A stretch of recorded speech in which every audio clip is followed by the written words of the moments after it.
Bonjour tout le monde, bienvenue dans votre podcast Soccer bleu, blanc, noir. Jeff Morancy qui est là et qui s'installe avec vous pour les 10 prochaines minutes dans votre édition quotidienne, celle du 21 septembre 2025.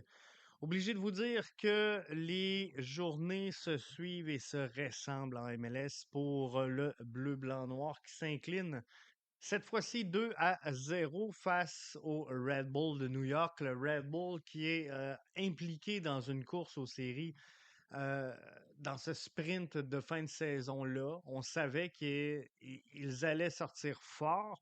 On savait qu'ils voulaient gagner, mais on savait également qu'ils étaient plutôt moyens sur les terrains ennemis. Donc, un match qui était prenable malgré la présence de Choupo-Moting, malgré la présence d'Emile Forsberg, qui a mené donc très loin sa formation la saison dernière. C'est plus compliqué cette saison pour le New York Red Bull qui est affreux sur les terrains ennemis. Donc, il y avait quelque chose à faire pour l'organisation du bleu, blanc, noir hier soir du côté du stade Saputo. Malheureusement, le CF Montréal s'incline aux grandes dames des partisans qui commencent à faire valoir là, haut et fort leur frustration à l'égard de cette saison-là qui tire à sa fin, heureusement. Heureusement pour l'organisation, là, je pense qu'il est temps. Il est temps que cette saison-là se termine. Et ce qui est un peu euh, particulier, je dirais, c'est qu'au final de cette rencontre-là, lors de la conférence de presse, Marco Donadel est allé signaler que finalement, CF Montréal avait joué un excellent match, qu'ils avaient été bons.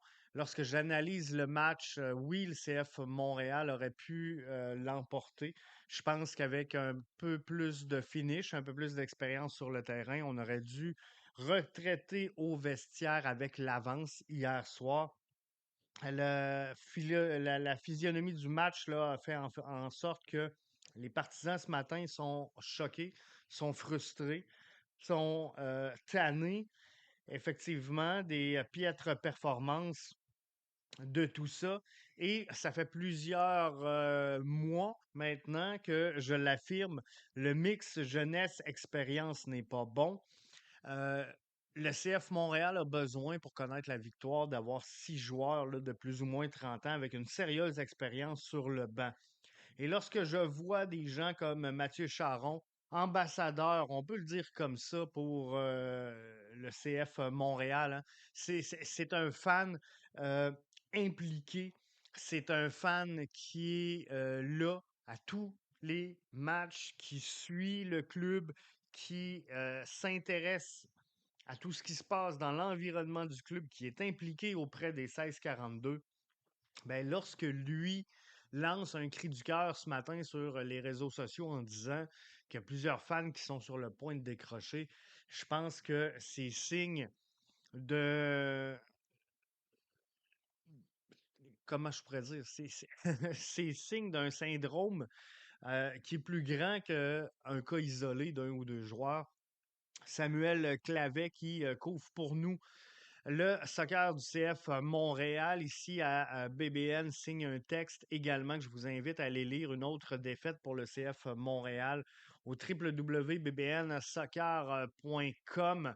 Alors que Samuel le démontre bien, signe d'un abandon de la part de Marco Donadel. Aucun changement n'a été fait à la mi-temps, malgré une performance pénible de ses joueurs. Donc, performance décevante collectivement, mais il y a quelques points positifs quand même qui ont ressorti. Allez lire là, le billet de Samuel Clavet.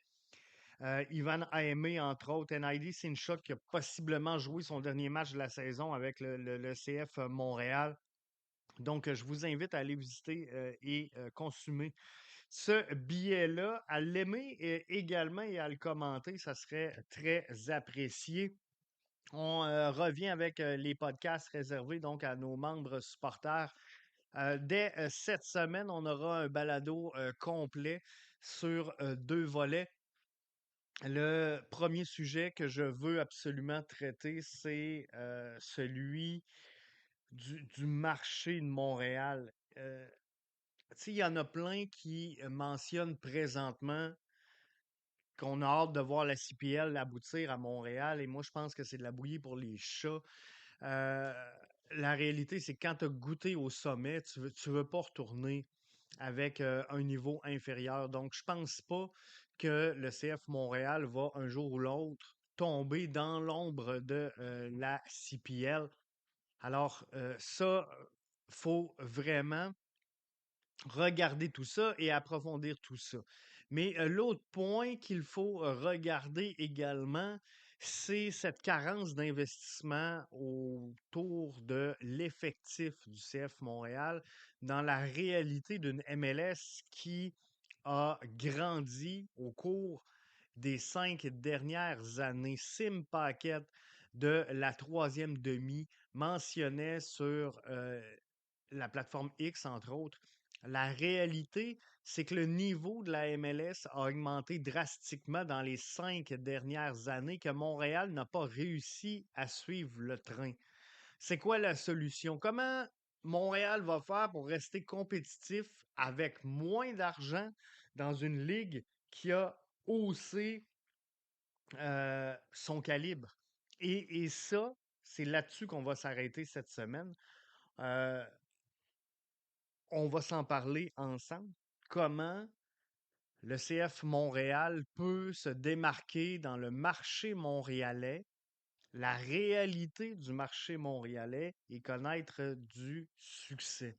Parce que au-delà de ce que ça peut démontrer, de ce que l'on peut croire, l'investissement ne veut pas nécessairement dire succès. Par contre, oui, il faut réinvestir, je suis d'accord avec vous. Euh, on n'est pas obligé de le faire aveuglément. On n'est pas obligé de garrocher l'argent par les fenêtres. Et il y a moyen de bien faire tout ça. Donc, j'invite tous les membres, tous nos membres supporters, à ne pas manquer cette édition-là complète d'1 heure qu'on vous présente cette semaine. Suivez les réseaux sociaux, là, on va vous poster le moment précis à laquelle vous aurez accès à ce balado-là. Mais ça risque d'être très intéressant. Donc, si vous n'êtes pas membre supporter encore, www.bbnsoccer.com pour le devenir. On est en train de créer une belle communauté et ça commence à s'activer. Tranquillement, pas vite, ça commence à s'activer. Alors, on va être là avec vous cette semaine. Donc, là-dessus, je vous souhaite une bonne fin de week-end et on se reparle demain. Bye bye.